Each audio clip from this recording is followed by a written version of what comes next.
Hello, looks like several folks are joining in. We have at least 50 and it's accounts rising. Awesome. And I think it's one of the last sessions of the day, right? So thank you for joining us. I'll start introductions here in just a moment to give an opportunity for the number to level out here for joining.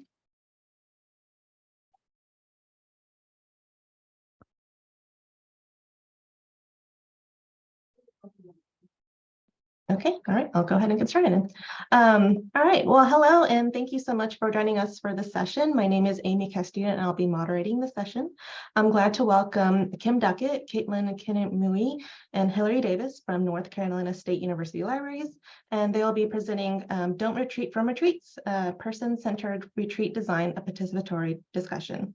Before we get started, let's go over a few logistical items. This session is being recorded. Captions are available during this session by clicking on the live CC button at the bottom of your Zoom window.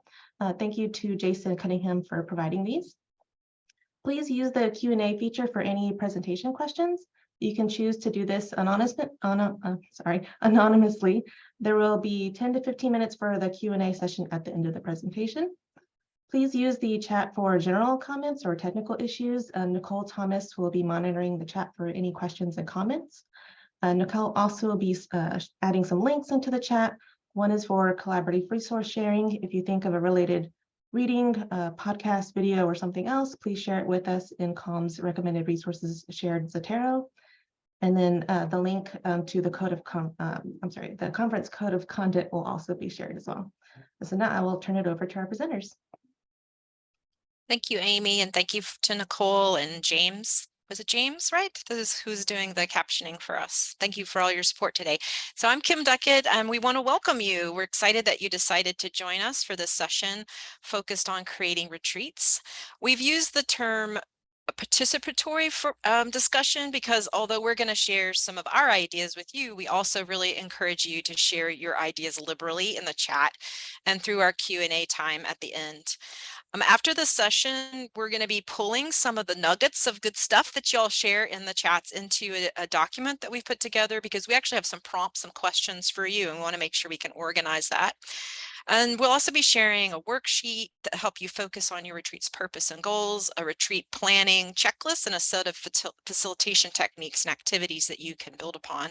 So at the very end of the session, we'll share that out as a Google Drive folder so that you'll have access to all those documents. And yeah, so let's get going. So my name is Kim Duckett. I'm the head of a department called Research Engagement at the North Carolina State University Libraries. And my experience with retreats has been, of course, participating in retreats, but more recently planning more and more retreats, working with different groups. And I've also had the privilege of being a facilitator for a couple of different groups where I was just came in and did it for free, working with others that I work with in the library. Hello, my name is Kaitlin Kehnemuyi. I'm the Associate Head of Access Services. Before I get into my pieces of what I've done, I did want to say we do see the comments in the Q&A about the chat being disabled, and we will work to get it fixed as we go along. So I just wanted to acknowledge it. So I've helped plan a few retreats, the first starting at my previous institution for librarians, and currently with my department head for department retreats at NC State. And hello, everybody. My name is Hilary Davis. I use she, her pronouns. I'm in a role called the head of collections and research strategy at NC State University Libraries. And I've participated in a lot of retreats, but have also had the opportunity and joy of implementing, coming up with retreats, both virtually and in person for a couple of different departments. So during this session, we're really going to center things in the human aspects of creating retreats. We're going to start by talking about what it's like to become a retreat planner versus just being a participant. And we're going to focus on that throughout, really. And then we're going to focus on honing in on your retreat's purpose, team needs, and goals. We'll move into some of the considerations around the structure and logistics as you're trying to plan your retreat. We'll discuss a couple of ideas about facilitation and activities. That could go on and on, so we're just going to touch on a few things that we want to share with you. We also recognize that sometimes things just don't go as planned. They can get weird or awkward, so we'll share a few thoughts related to these dynamics, and we'll end by opening things up for you to share more questions and suggestions through the Q&A. And again, we really want you to share your ideas too. So we were inspired to put together this program because we recognize that bringing groups together really thoughtfully is important. It's especially important as many of our organizations become increasingly hybrid. But there's really no roadmap that says this is how to create great retreats for library workers. So we thought if we could put our thinking together, but then also learn from you all, would be a good way to come together around this topic. But when you think about becoming a retreat planner, when you think about planning a retreat, or how do you feel? Share your thoughts in the chat. So let us know, when you see a sentence like this, you're going to plan a retreat. What's your reaction to that?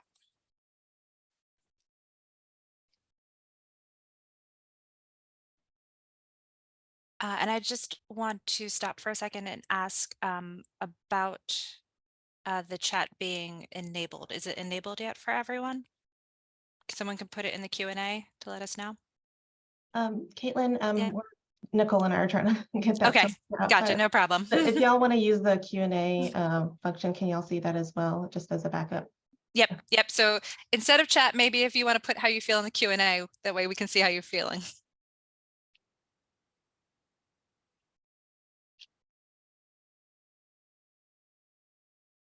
I can see the number going up, so there must be some action.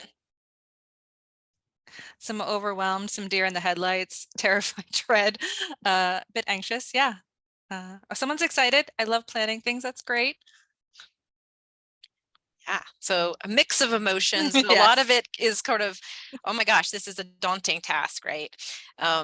So if you're like us, you've probably attended retreats that some of them are good and some of them were lackluster. But when you become a retreat planner rather than a participant, you really have the opportunity to create something valuable and really intentional for the group that you're planning for.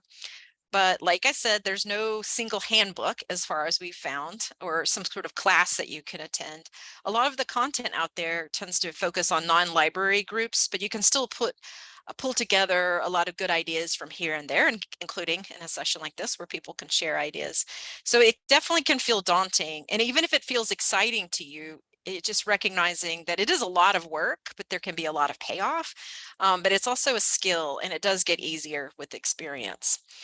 And one of the things that Hilary and Kaitlin and I talked about with this is that you really can feel like you're putting your credibility at stake. So it can make you feel vulnerable when you're planning these activities. Like, what if the group doesn't like this approach? What if they think this activity is stupid? What if something just, falls flat for you?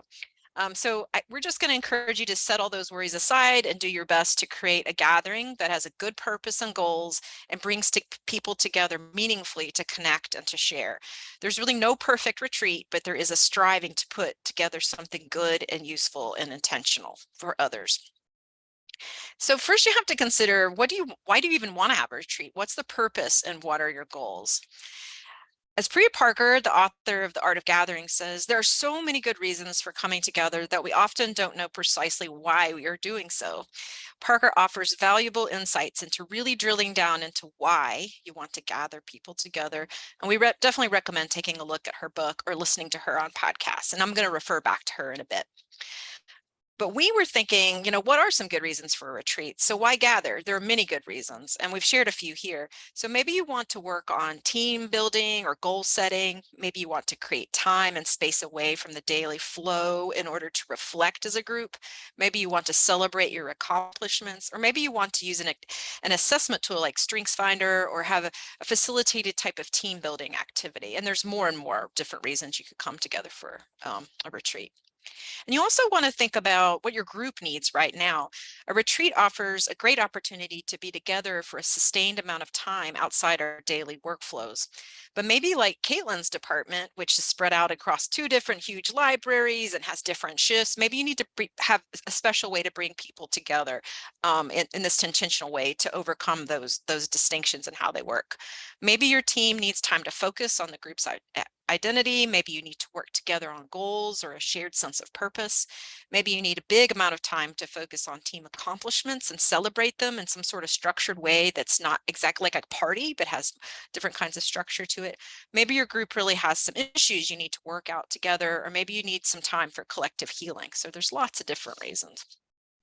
And you might consider your group's dynamics using a model such as Tuckman's model of group development, which describes 4 different stages: forming, performing, storming, and norming. And maybe you're familiar with this. We're not going to get into the model right now, but you might want to check it out as you consider the nature of your group's dynamics. The important point really is that it's valuable to recognize that different teams can be at different stages of development as a group, and there are different factors to consider with their needs. So once you've considered good reasons for bringing your particular group together and what that group needs, you want to work on defining your purpose. So this goes back to Priya Parker and the Art of Gathering. She recommends that your purpose needs to be specific. So for example, just thinking we need to plan for next year isn't going to help you really hone in on the purpose in a way that really helps you with making design and planning decisions. You need to be as specific as you can, and it can take a while to work toward this actually. So for example, the second purpose is more specific. It's to develop a shared understanding of our new strategic plan and identify key priorities for next year in alignment with the new plan. So much more specific, gives you more direction on where you're going with it. And Priya Parker also encourages you to think about how to make your gatherings unique. What about this retreat is going to make it special and different than other gatherings that your group has? Different from other kinds of meetings that you have, and even other retreats that you might have had in the past. In retreat my department had last year, we focused on change, resilience, and growth during the pandemic and what we learned, including the use of the song Changes by David Bowie. So I featured him here. So having clarified your retreat's purpose will help you develop more specific goals. What I've shared here is how we describe the purpose for that retreat focused on change, resilience, and growth. This retreat was important for our group because I was a new department head only 5 months into my role, and the team had had several department heads, staff changes, both people leaving and coming over the past few years. Plus, we'd all been through the pandemic and experienced changes, sometimes huge changes in our work and personal lives. A retreat of this nature could have goals like acknowledging changes, validating our team's strengths and our durability and our resilience, and figuring out what we've learned from the pandemic and what we wanted to keep, to change, or to do differently, and also to celebrate us. So we want you to take a moment just to think about why you would like to gather your group together, a group that you have in mind, or you could imagine wanting to get together, and just take a minute to reflect on your purpose. And if you'd like to share in the chat, or I think, is it now still in the Q&A, wherever we're sharing content, feel free to share there, and we'll just take a moment just for you to reflect on that, even knowing that really coming up with your purpose can really actually take way more than 1 minute.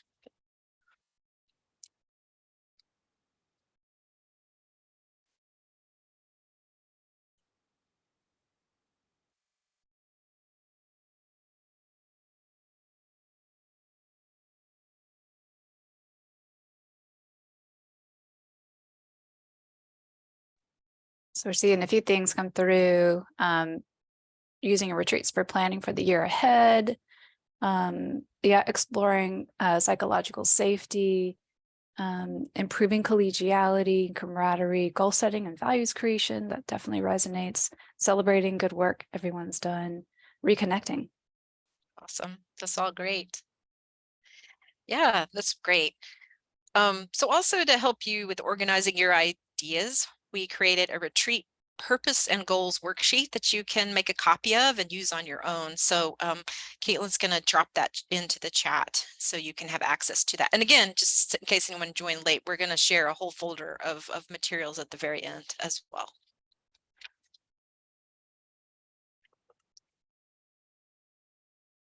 All right. we may still be sorting out some of our ability to drop things into chat. Just so Oh, you know. okay.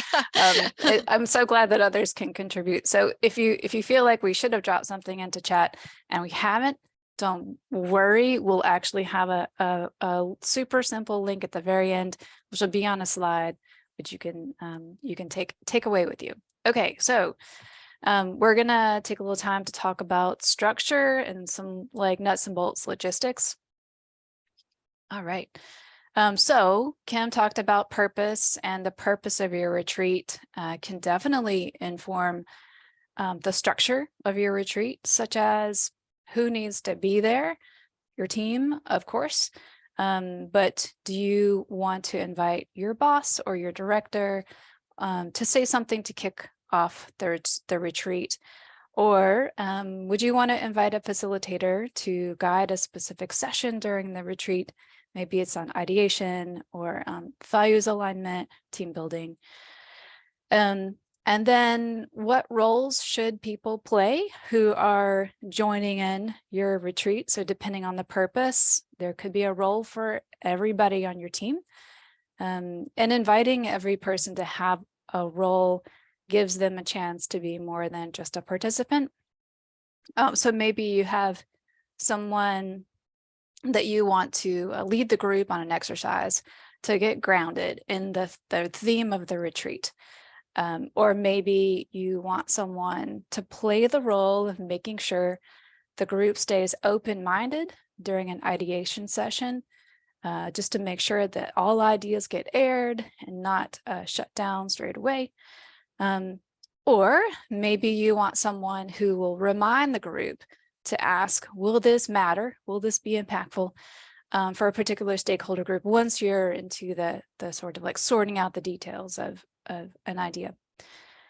Maybe you want someone to plan active breaks to keep the group together during breaks. So all this is to say, in the last retreat that I was a part of leading, everyone there had a role to play. And my big takeaway from that was that I think it gave everybody a sense of purpose above and beyond just participating and being there.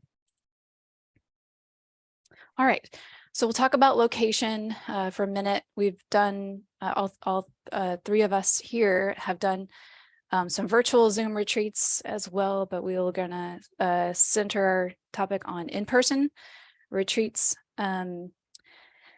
And we're going to do a little pros and cons of on-site versus off-site. So on-site, somewhere at the primary work location or locations. Some pros of doing a retreat on-site are you've already got some familiarity with the location. You know where the supplies are, or if they're available. Your space or spaces may be free to you or cost less than an off-site location. Some of the cons of being on site where you primarily work are that it could be just harder for participants to mentally, logistically detach from like the everyday.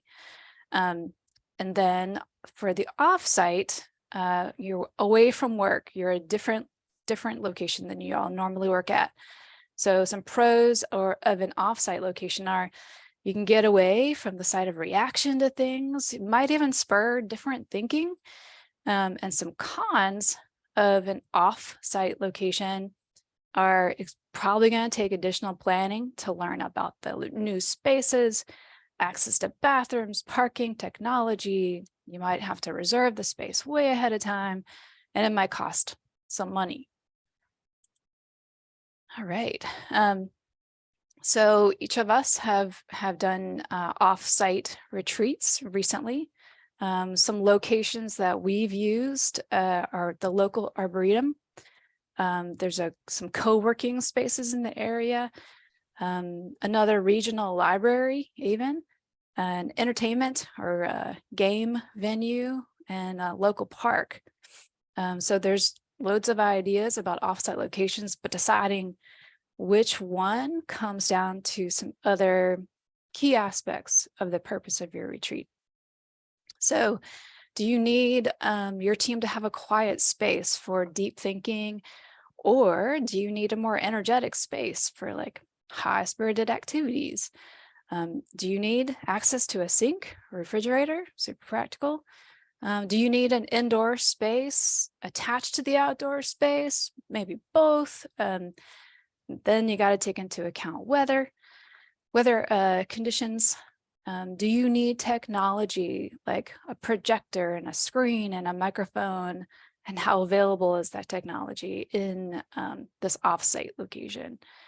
And does the location need to have free parking, easy access to buildings and rooms?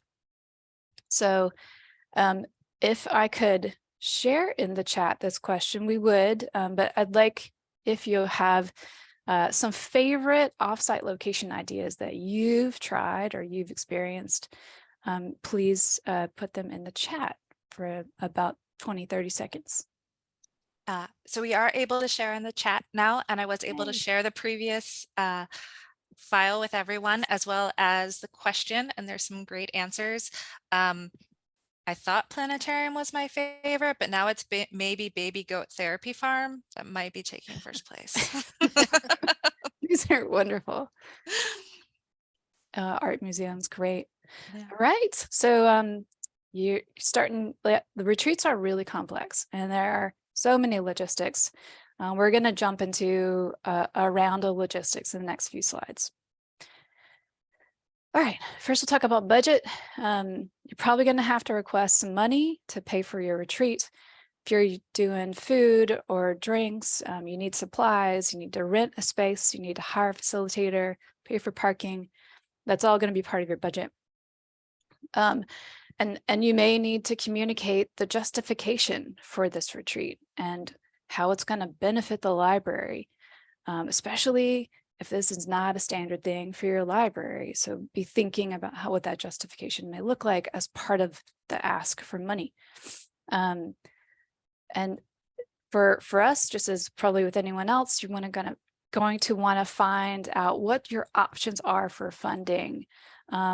Certain types of things can only be, maybe paid for with certain types of funds. So maybe food is paid for with a certain type of money, and space reservations are paid for with other types of funding money. Ask for quotes way ahead of time if you're planning on hiring a facilitator or getting food from a restaurant or a caterer. The quotes for these costs can be more expensive than you think, and may take a lot more planning than you think. Keep track of these cost estimates in a spreadsheet or whatever works for you. You're probably going to have to make some adjustments along the way. So a couple of tips from us, from our experience, see if your institution has facilitators who support organizational learning and development. They might offer free or lower cost services for facilitation, or ask a trusted colleague like Kim to help facilitate your retreat. That has worked for several units here before. All right, so timing. This is a really big one. When can you get your team together? It's really hard sometimes with so many things going on, trying to avoid major events like finals and vacations and holidays and the start of a semester or a quarter. Maybe sometimes between finals and before things pick back up again. It's usually like a nice little sweet spot. But it is a challenge to try to avoid hitting those points of exhaustion and stress for folks, like our annual reporting time, or if there's like a major fundraising event going on. So that's always where I start, is I try to figure out who's available when, so we can get everybody together at the same time. And then duration, how much time do you want to devote to the retreat experience? Half day, or 2 half days, or a whole day. A lot of this still has to do with your purpose and how much time you think your team needs to work through the goals of your retreat. I've led retreats that were 2 half days on Zoom, and most recently our retreat was about 3/4 of a day, almost a full day in person. All right, supplies. tip here is just to make a list of everything you'll need and assign somebody to bring it, to bring each of those things. So common supplies might include markers, and paper, pens, large tablet pads with easels and Post-its. Those are the kinds of things we last used in our retreat, which was meant to downplay technology, which is why we leaned so heavily on the analog. All right, food and drink. Consider if you're going to want to provide meals during your retreat, and as said before, get those estimates for how much it's going to cost for those meals well in advance so you can include them in your budget, plan ahead. So it could be breakfast, could be lunch, could be snacks, could be dinner, could be all of that. Of course, dinner, depending on how far you go into the day. Getting a nice spread of coffee and teas and bagels and fruit, for example, can really add up. So exploring all those costs early on is just key. And as everybody probably knows, people really care deeply about food and drink at a retreat. So this is really important to get right. I think I obsessed way too much about food and drink, but I knew it was important at our last retreat. Consider delivery charges, and even if the restaurant or caterer will deliver. At our last retreat, they did not deliver, so I had to go pick it up during the retreat. Also think about, do you need to get basic things like utensils, plates, napkins, and cups, or will those be supplied by the person who brings the food or gives you the food? Of course, are there any dietary restrictions or allergies?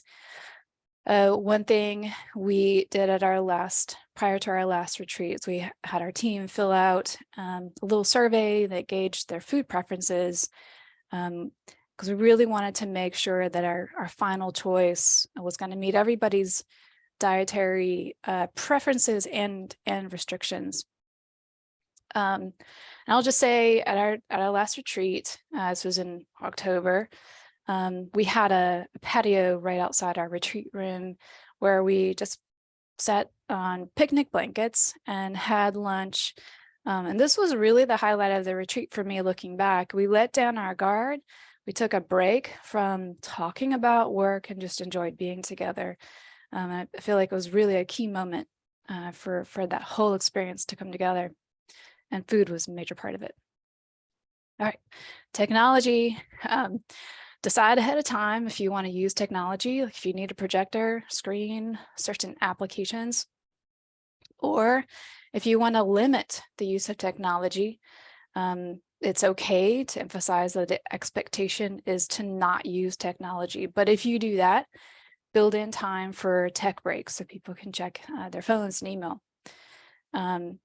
Be familiar with the technology in the space that you use if you are going to use technology there. We sent emails out to our team before our retreat, our most recent retreat, letting them know we're going to go low tech, paper, pencil, Post-its. They didn't need to bring laptops, but we forgot to tell them that we were going to bring copies of all the documents that we were going to be working through. So people naturally brought their laptops. So a little lesson learned there. All right, Kaitlin, it's to you. So as you are working out your logistics, or as you get towards the end of them, you want to make sure that you're communicating with outside stakeholders like other library units and library admin. They'll need to know that your team will not be available for meetings and may be canceling scheduled meetings with them. As well, you'll need to make sure that you have backup for small issues that may arise that can be taken care of by other people, or make sure people understand that they may not be addressed until the next day. As Kim mentioned, I work in access services. We staff 2 active service points with 2 other departments, and we have the majority of hours. That meant keeping those other departments in the loops so we could ensure coverage for our service points. But it also meant that the day of, when someone put in our group chat, hey, I need help with this issue, and someone else from the other department stepped in and said, hey, I can answer that, because they were aware of our plans. They knew that we would need that backup to help with it. And we do have a logistics retreat document that we would like to share with you in case you find it useful. Thank you, Kaitlin. Kaitlin just dropped it into the chat. And by the way, all of these documents we're dropping into chat will be in a handy Google folder at the end in case you miss it. All right, moving on to the next block of this presentation, facilitation and activities during the retreat. So when I was first in a position to organize and lead retreats, one of the hardest things for me was to figure out how to use facilitation techniques and activities to move a group through decisions or to help get the group on the same page. So pairing a purpose with a technique or an activity has taken time and attention for me. So if you know someone who has lots of experience with facilitation techniques, definitely ask them for help. We're gonna share a few examples of some that we've used. So for any given retreat, you might need a variety of facilitation techniques or activities. So you might need icebreakers or ways to help the team get to know each other. If you have built-in breaks during the day, you might want something specific to keep a group of people together. So there's some sort of intentional activity like a game, puzzle, or building kit. So for my current team, our retreats have focused on developing a shared purpose, prioritizing our work, brainstorming, planning for the future, and as we go through some examples of facilitation techniques or activities, we would love to hear y'all's favorite techniques, facilitation techniques or activities as we go through. Okay, first one here, for my team, we wanted to develop a shared purpose, and we wanted to then share that or sort of publish that internally within the rest of the library. So we used a README style doc. So it's a departmental or team README doc. And it spells out our team's purpose in plain words, using as little jargon as possible. So what we included are various categories like why we are here. What is our core work? So services that we provide, who are our primary stakeholders. What are some stats? Like we manage the collections budget. So what does that look like on an annual basis? Teach instruction sessions. How many of those happen? Who do we collaborate within the library the most? So we'll include things like that, as well as some example projects or reports that have been generated by our group, events we've led, or services we've delivered. And an interesting and fun idea with some of these team README docs are to include photographs, if people are into it, of the team members next to how they describe their jobs in their own words. So something like this can take a longer time for a newly congealed team, or maybe somewhat shorter for a more established team. Yeah, and I'm just going to chime in that when I first learned about the work that Hilary had done around creating a departmental README file, I thought it was so brilliant. And she was interim head for my department before I joined the library, or technically rejoined because I actually came back to this library. But it was so valuable because it was a tool in a sense for that department to communicate with me as a potential candidate for the position, but also it's continued to be this really valuable thing for us to come back to and adapt. And when we have somebody new come into the department, it's super helpful. So that work that went into it, I wasn't part of that original work to work on that shared purpose, but I think the result is like something very usable and extremely valuable for a team. So one of the things that I think a lot about when considering how you bring people together in these types of settings is you're going to talk, right? Like there's going to be some aspect of going deep into discussions. And so I just want to share this resource that I found very helpful. And there's a lot of different ways you can organize conversations, and immediately, we sometimes think about having small group discussions, or, think pair share is a really wonderful technique to use, and, doing share outs of various types with different size groups. But there's actually a lot of different ways you can set up discussions. And I recommend checking out a book like the discussion book, 50 Great Ways to Get People Talking by Stephen Brookfield and Stephen Preskell. And you may be familiar with Stephen Brookfield. He's a well-known adult educator, has been around for a long time. But there's other books out there as well. And this book specifically outlines a wide range of strategies for getting people talking. And it's organized thematically around topics like techniques to get discussions going in new groups, or getting discussions to promote good questioning, or to transition from small groups to large groups, or just different ways. Ways to use silence, ways to use art, different ways of having people come together around discussion. For each technique, they describe how to use it, what it's good for, what the people who use it, like they've tried these out in so many different settings, like what people who do it appreciate, like the participants in it, and also what kind of problems can arise and the kinds of questions that each type is good for. So my department this is perfect timing. We're having a retreat next week, and I use this book to help me think through some of the discussion activities we're going to do.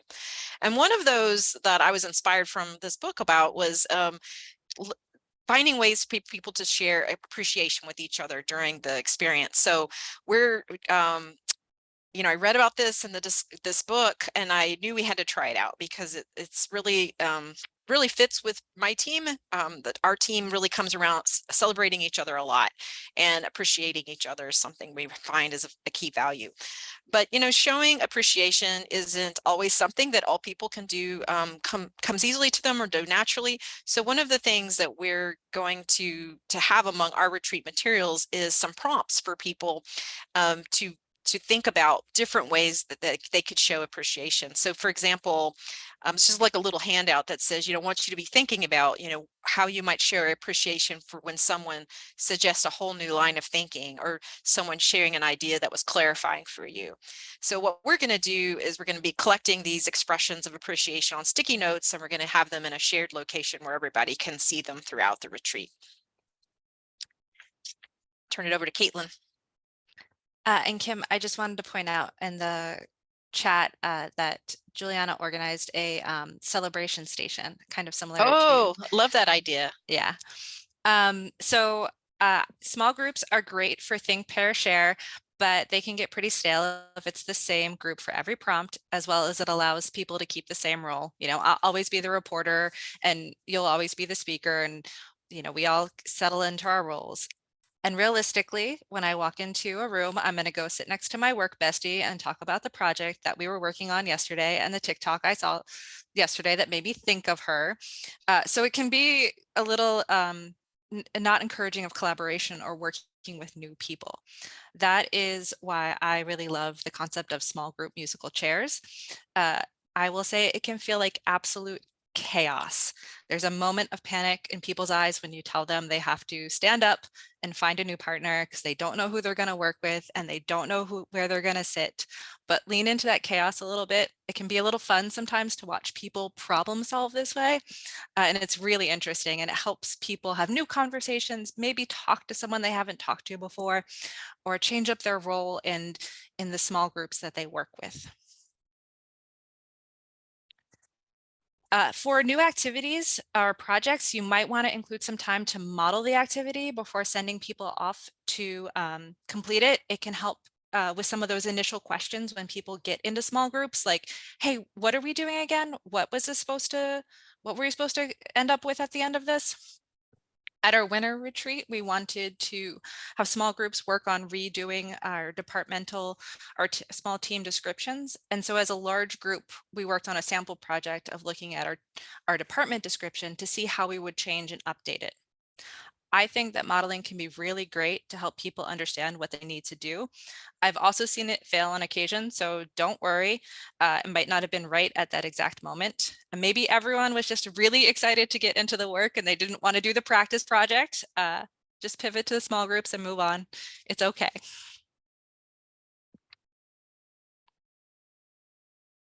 There we go.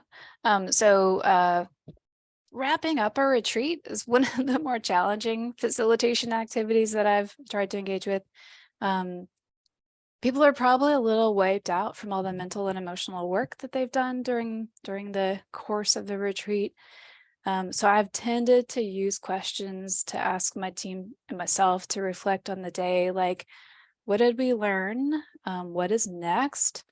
And then we have a whole lot of meetings later on to try to unpack the work that we decided to do at the retreat. So a technique that I've heard about and we'll be trying the next time we have a retreat is called time horizons. And I read about it from a person called Jackie Colburn, who does a lot of writing about facilitation. And so the way Jackie describes it is that you use this time horizons technique, like when your team has identified outcomes that they want to achieve or big projects they want to complete. And so before the retreat is over, you do this. You identify at least 2 time horizons or deadlines. You put them on a whiteboard or a shared doc. And so these are the deadlines by which the team wants to see some amount of work completed. Everybody agrees that these are the deadlines for some work to be done.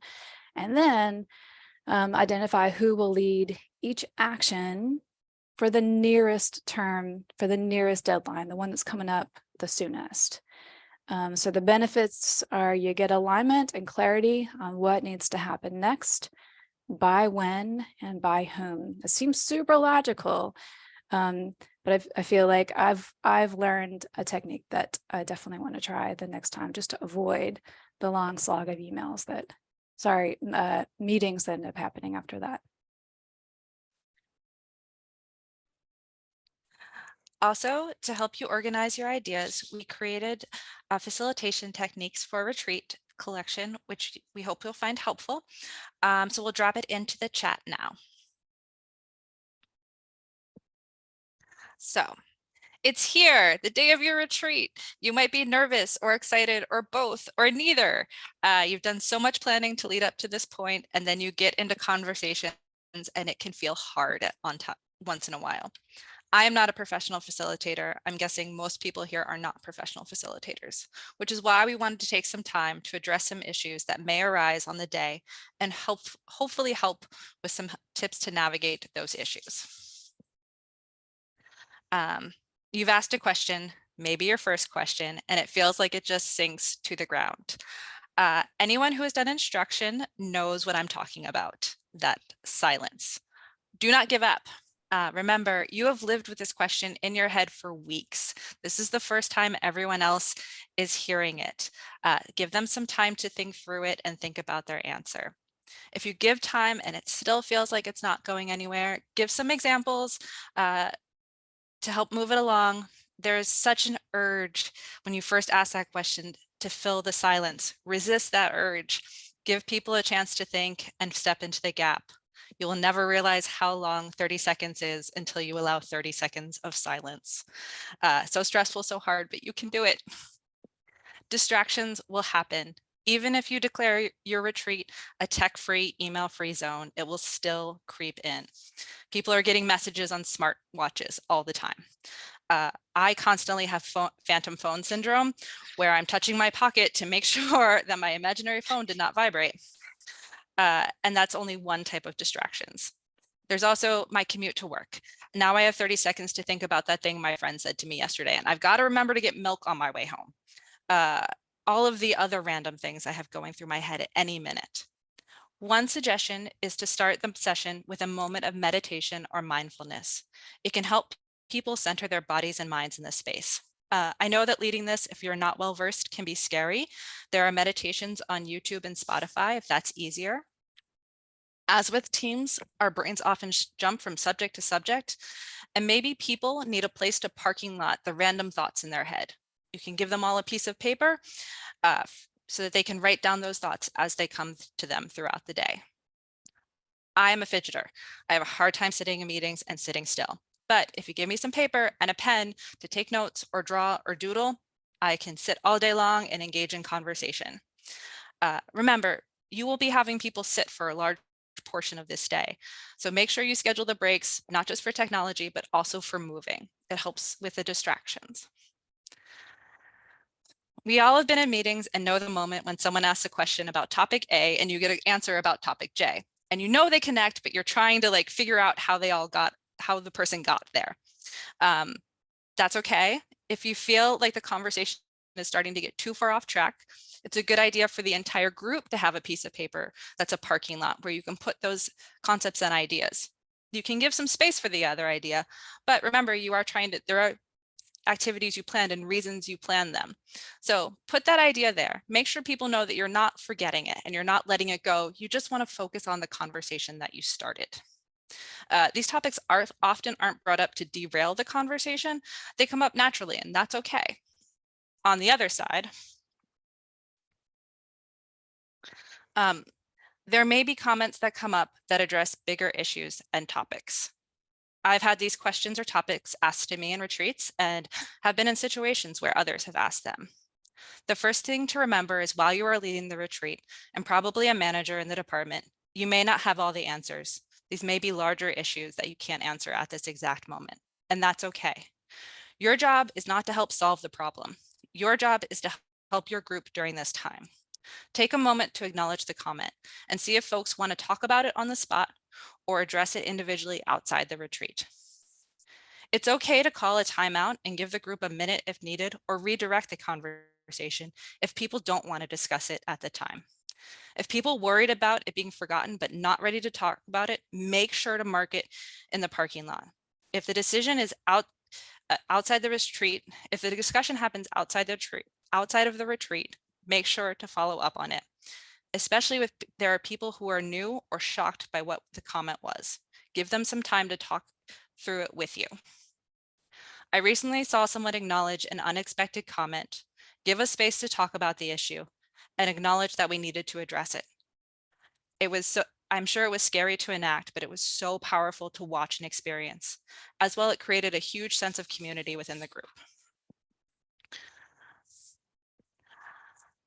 If you think that these larger issues are going to come up, try to think about how to navigate them before you walk into the retreat. Do you need library admin there to help explain something or hear concerns from the staff, or an outside facilitator to help navigate an issue that has the group stuck?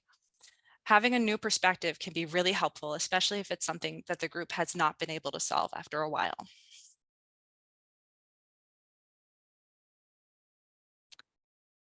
If you think someone or a group's voice is missing, you may want to use an anonymous feedback form. You can use it prior to the retreat to gather concerns or topics that people may want to address, or after the event to let you know what they thought of the retreat. There are good things and bad things about these forms. One, it gives people more freedom to say what they might need to say, but it also makes follow-up impossible. So it can be hard to get more information or better understand a situation. So there is no perfect retreat. We say this not to dissuade you, but to take some pressure off of you. Expect to have some failures. Some activities will not go as expected. Have a pivot in mind.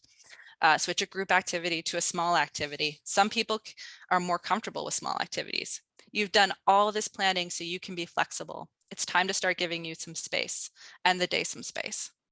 Some activities will take more time than you expected. It's always shocking when people are like, I planned 5 minutes and then we just took 10 because we are having great conversations. So be prepared to drop other ones. It's okay. The number of times mid-retreat I've had a brilliant thought about something else we should have included is every single time. And maybe you can add it in, but remember, you will see these people again. You don't have to. You can put it on your parking lot piece of paper to follow up with at your next retreat or a meeting before then. There will always be unpacking after a retreat, just the pens and paper alone. I feel like I'm constantly finding like random notes that I've written myself or a marker in my bag for days.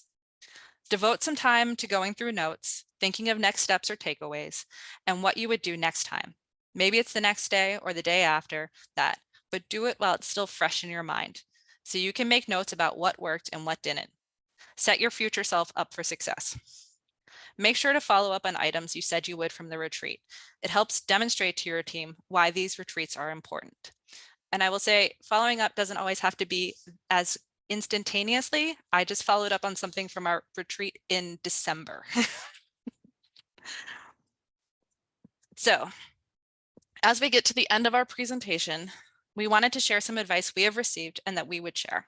Advice that we have gotten. Build ownership for everyone to participate. This takes thought and energy. I know it's much easier for me to decide all the tasks and run through them all by myself as opposed to explaining them to somebody else.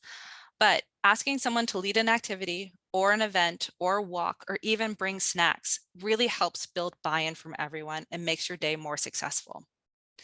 If you need to document or write up, or if you need a document or write up after the retreat to give to admin, make sure you understand what is needed beforehand. This will help you gather really good takeaways and notes during the day. And here is some advice that we would give. If someone was absent, you can still give them a way to engage in the material. Schedule some time with them to go through the activities so that they can participate and their voice will be included as well. Extra bonus, if you do it before the retreat, they can give you feedback on any questions or activities that might be confusing. It's user testing, very quick and easy. Have trust in your materials and in your planning. It will all not go according to plan. And your intention will show through and people will appreciate that. And I will say they don't know what the original plan was. They will only see what you have done. Remember, you are learning as you go through this process as well. Make sure to build some space for yourself during the day and afterwards. The first retreat I ran, I made sure to include breaks for everyone, but during those breaks, I was busy running around setting up activities or cleaning up activities, and it made it very hard for me to take a moment to let my brain relax or even get a bathroom break. Remember, you will need those breaks too. And lastly, give yourself some grace and patience in planning and during the day. You've done a lot of work, appreciate it.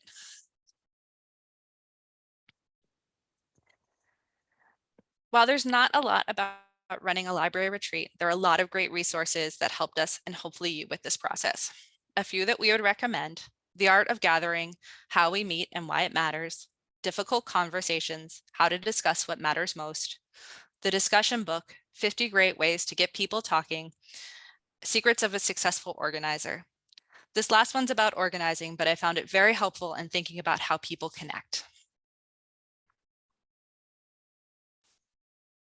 We hope that we empowered you to set out to plan your next retreat. Obviously, we want to keep this conversation going, so we'd love to hear your advice, tips. Please keep putting them in the chat.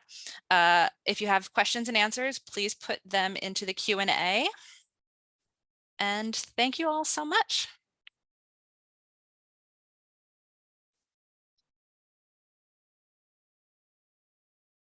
And just in case anyone needs it, we've got a Google folder that has the slides and all the documents we've been talking about it's in the chat. All right, well, thank you very much, Kim, Kaitlin, and Hilary. And then kudos also to Nicole for fixing the chat issues as well. Thank you all for your patience. So we will go ahead and take time for questions. Please be sure to type your questions into the Q&A box, and then we'll answer them as they come in. So looks like at the moment we have 8, but we might get more. And I'll start off on the very first one. Somebody asked, annual day-long retreats haven't been well received in their location. Are there advantages to having 2 to 4 shorter retreats versus 1 per year? I mean, I think that, yeah, if they haven't been well received, it's a good experiment to try doing smaller ones and more during the year. We have, it's hard for us to gather because we have staff over 24 hours and there's only, I think, 5 days a year when we're really all together. And so sometimes it does have to be a half-day retreat. And that's really great because it's still intentional. It still has the thought process behind it. There's still a purpose for us gathering. Thank you. So I think this was mentioned earlier in the slides, but I think a few people have asked this in a couple of different ways. How do you ensure that everyone has the opportunity to participate if it means disrupting services, particularly for those that are frontline staff? So I guess I would say, like, we are lucky in that we do have 2 other departments we work with to help staff those desks in other situations and other times, not just about retreats. When the frontline staff has had to go in, we've have in my other institution, we did have to partner with different areas and ask them to help cover the desk and teach them how to do it in a not basic way, but like a slightly elevated beyond maybe a student worker way. It's not easy. We are very limited in the times that we can do it, but we really try to make sure that we plan 6 months in advance. Like that's the one day we have in May. So we start planning in January or December, because that's the day we have. Sounds good. I apologize. It looks like I skipped over one of the questions. Do you count a location on campus as on-site or off-site? We've definitely in the past pre-pandemic used locations that were on campus and considered them off-site because they're not what we work in every day. So I would count a location on campus that's not your primary work location as a really good off-site option. Yeah, and that I think that sometimes can open you up to having a free space to use somewhere. Whereas sometimes when you're going off truly away from campus, you may have to pay. But we've, used places on campus that were just like Hilary was saying, get you out of the mind space of this is our site of normal action. And that can be helpful. Thank you. Okay, so somebody asked, how can you proactively address library staff choosing to take time off to avoid attending a planned retreat? Sounds like a challenge. I'll take a stab at it. So, I'm of two minds. If someone really just doesn't want to be there, then as Kaitlin alluded to, there could be other ways to help them engage in some aspect of the retreat experience, even if it's not day of. And then the strategy that we tried in my team's retreat, where we gave everybody a role to play. I think that helped kind of lift people up from the not another retreat kind of thing. They had a reason to be there beyond just participating. Yeah. Go ahead, Kaitlin.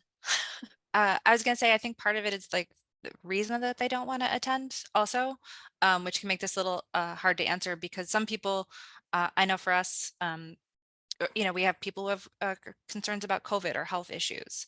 And so that conversation's different than like, I just decided I don't want to talk to anyone in the department. That's also a different conversation. Or I have a pre-planned vacation that I am not changing. That's a very different conversation too.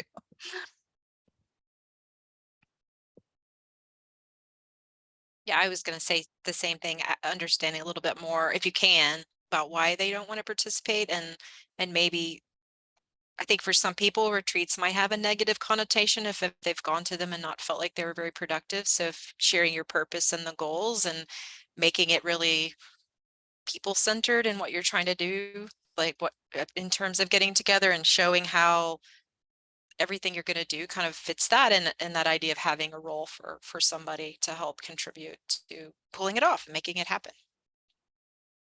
All right, thank you. Okay, so Beth Royal asked, just curious, have you found there's an ideal range for number of participants in a retreat? What is too large or too small?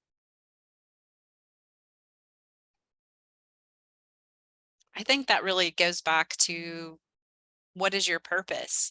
So what is, like Priya Parker talk about, is your purpose is your bouncer. Like it helps you know who needs to be included and who can come into the group and who needs to go be out of it for that specific purpose.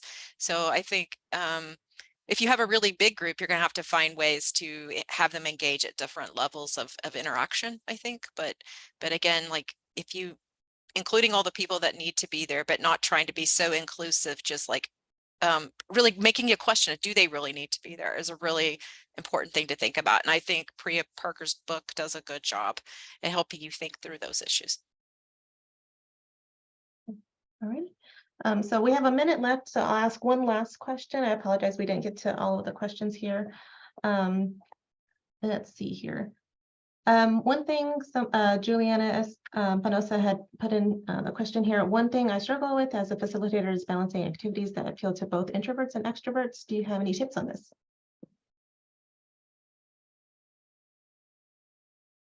One thing I'll say is I'm a big fan of having reflection be in the retreat so that people have an opportunity to think on their own. And this is not just think, pair, sure, but like actually have things that you only do on your own that is intended for them to reflect on whatever you're thinking about. And then finding this, the discussion book, I think, would be really helpful in that way too, to think about then how do you have people share in a way that feels comfortable to them. There are different techniques you could use to kind of prime people, I think, to feel more comfortable sharing, but definitely giving people opportunity not to have to think off the top of their head, I think does help. Kaitlin and Hilary, you have other thoughts?